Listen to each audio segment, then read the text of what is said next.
Hello, SAT prep students. I am going to do a video lesson to the best of my ability, given that we ended the school year as far as meeting was concerned at a strange point in our lesson. So our unit of study in SAT prep is about what is called nonfiction, argumentative, philosophical, and seminal works.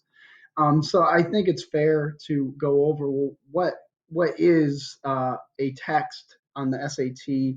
Usually, what does it have that makes it argumentative, philosophical, or seminal work?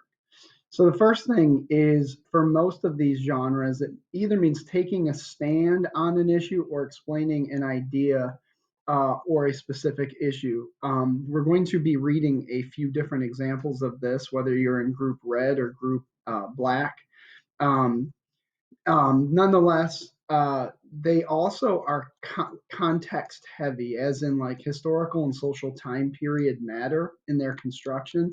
And that can have a huge effect on whether or not you comprehend what's going on. So, one of the things that I intend to do with the choices of our readings is to give some social and historical context and use it as an opportunity to teach some bigger things tied to social studies, historical, and other time periods and things like that. Because unfortunately, having taught part of this unit to one group of students, there's an awful lot of history of which we're not aware that will help us understand the works that we're going to be reading. Which that brings us to that third bullet point. Having a general knowledge of background can be advantageous for this. So if you read a work from the 17th century and you happen to be knowing what's going on in the 17th century, it allows you to reach a better conclusion about what the author intended to do because you understand its historical time period. The other feature of text, and this is the text that's the most difficult for students to get all the questions right on the SAT, is that it uses elevated and or archaic diction. One example that I was reading in a Mark Twain work the other day, Mark Twain uses the word paucity. And the SAT kind of would expect you to know what paucity means, which means a scarcity of something, like a low level of something. So having experienced a lot of different enriched texts that fit this, which is the purpose of our unit, it's going to help us and give us a better idea of what words mean in their context. The other thing that is something I've noticed in many of the works that I've researched for this is that a lot of times the classical form of argumentation is used very often in this type of genre of writing. We're going to be reading some works by Dr. King. We're going to be reading Henry David Thoreau. We're going to be reading some other authors. And what I've noticed is that they generally follow the classical form of argumentation. And I actually have an example of that right here. This is our patterns of organization cheat sheet, and I'll go over into more detail what the classical argument is. Nonetheless, a lot of times you'll see the use of parallel structure and other syntactical features as the author is trying to prove what they are trying to prove.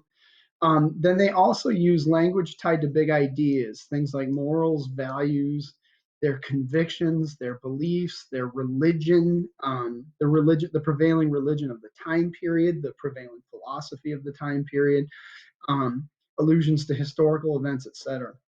Which then brings us to what kind of arguments do they make? A lot of times you'll see religious, philosophical, logical, and many other types of arguments. But there will be a common use of allusions and references to things that are happening in the world or that had happened as far as history was concerned. And that's what makes this type of text very difficult for many young people to understand. And that is why we're offering this opportunity for students to read these things. Which then brings us to our good old fashioned lenses, patterns, and deeper understanding. So as we have been practicing our reading strategies, when you read stuff like this, what you should be looking for are main arguments and individual claims made throughout. Look at the types of quotes, allusions. Do they use data? Do they use research? What kinds of things take place?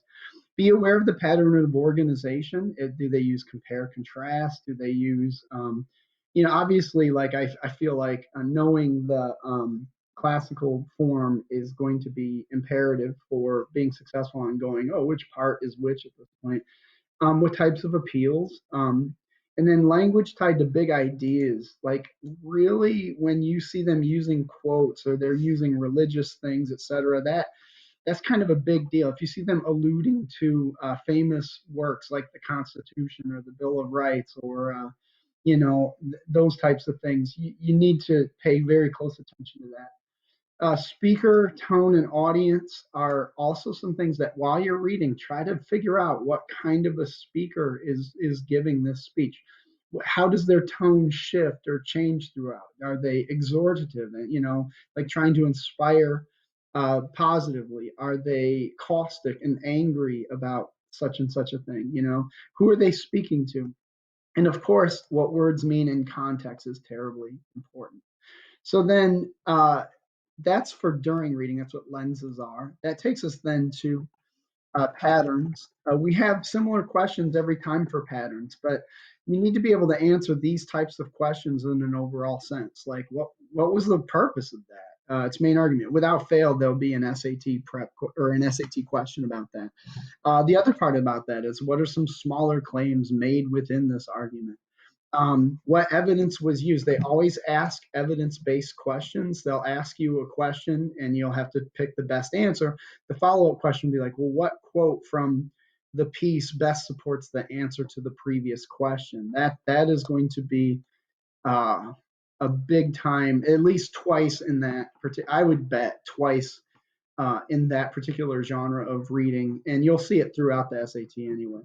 Are there patterns in the evidence? Also, what purpose or do the effect do individual paragraphs, lines, or quotes have on the reader or have on the argument? They'll bring it back to that question too. So then, obviously, then deeper understandings is to be able to answer questions about these things. So this is kind of a review of what we had been doing is approaching text with a framework of lenses, strategically looking for these things right here, asking these types of questions during and after reading, and then being able to answer questions about these particular things. So that is the overview of this particular unit, and this was explained in class originally, but because one group got the lecture and the other one didn't, I'm doing it as a cyber lecture to bring it back.